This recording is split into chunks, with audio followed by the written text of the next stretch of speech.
is the Eshin Sorcerer, any good in patch 6.2.2. Most people are going to pale and shake their heads side to side because of long-time prejudice. But now that I've released a video on the lore of spells, let's look at the character and his specific benefits. Didn't you want to know what rests behind the shadows? Let's peer in. Recruited for a nominal 1000 gold and 250 upkeep. On Ultra he has 3600 health. Armor is 20, the low end of the hero scale, unless it's a Slayer. That said, physical resistance of 30% is pretty high, so this is assassin-like territory. Leadership of 50 is expected, and also bad. Speed 42 and charge speed 48 are fine. Melee attack begins at 35 and no worse. Attack interval 4, splash against size medium, and max against splash 3 are expected, and that's all. Melee defense 40 is actually a little better than the assassin stock. Weapon strength 310 has an unusual split of base 217 and armor piercing 93, charge bonus 15, mass 300. No, it's not his strength, but wow, still. He benefits, if you can call it that, from Scurry Away, and beyond that, well, he has Vanguard Deployment, Strider, and Stalk. But I do believe casting Violet stock, but at any rate he has the means of staying hidden until he wants to be revealed or the enemy is very close, and that's good because he's that squishy. Also, he has 0 mounts, so we're already off to the next part. As an embedded hero, he is a scouting hero, so he raises the chance you'll get a magic item post-battle in the post-item rework era.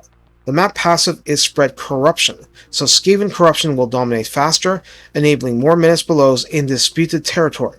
Agent actions are Damage Walls, probably of outsized importance with Clan Eshin, Wound, and Hinder Replenishment. Specialist does its usual active action cost reduction. The Sorcerer has a completely conventional magic line for a completely unconventional lore, with Evasion and Arcane Conduit adding to his pure stealth caster mystique.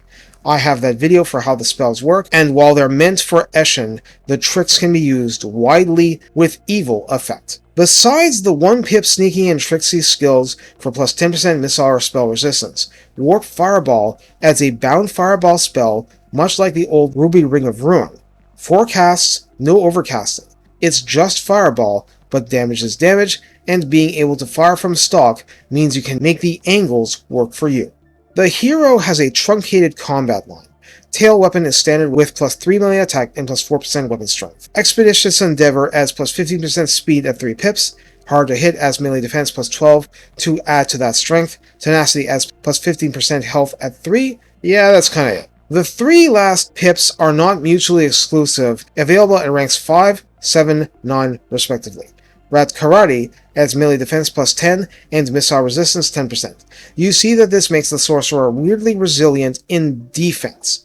Cathayan Training as a passive plus 40 experience point gain for units in the army per turn in a world where training was changed and XP in battle percentage gain. Well, it's something. Concealment bombs can be used to try and re-establish stealth like the assassin, and more to the point, Unspottable makes exposure range much shorter. Good for survivability while casting from the cheap seats. So how do we use the Eshin Sorcerer? I wouldn't want to use him in melee at all if possible, but the blunt fact is that his spells, even if meant largely as support, have a really good passive. Discount Poison map-wide for 10 seconds as of 6.2.2, stacking with regular poison. So it's actually ridiculously easy for him to establish his worth. It's also hard for the eye to appreciate the help that provides. But more to the point, it's not the Death Runners that need his help for stealth. It's the Wolf Rats and the Rat Ogres. This is where the power really lies. The power to confound expectation, AI and otherwise. Well, not just that, the buffs themselves, like an area effect plus 60 armor and plus 20% missile resistance, may be situational, sure. But wouldn't that be stupidly strong on Plague Monks charging in? Storm Vermin don't start with the highest melee attack. Would melee defense minus 40 on the enemy help them out? Sure! These things are possible. Also, just plain slowing down attackers minus 45% speed when already charging your rattling guns, when already suppressing them with your rattling guns that are being charged at, could prevent an embarrassing situation. Razor Gore chariots rely on cheeky charges like that, so you want to break them up. Most people aren't going to use this lore or this character, and that's fine. But at least I can have the video up to show that certain things are possible, and a caster who stalks full-time when he's not doing evil things, passively gaining winds of magic, just might be a big deal for you. Take care, and have fun being the spell from the shadows.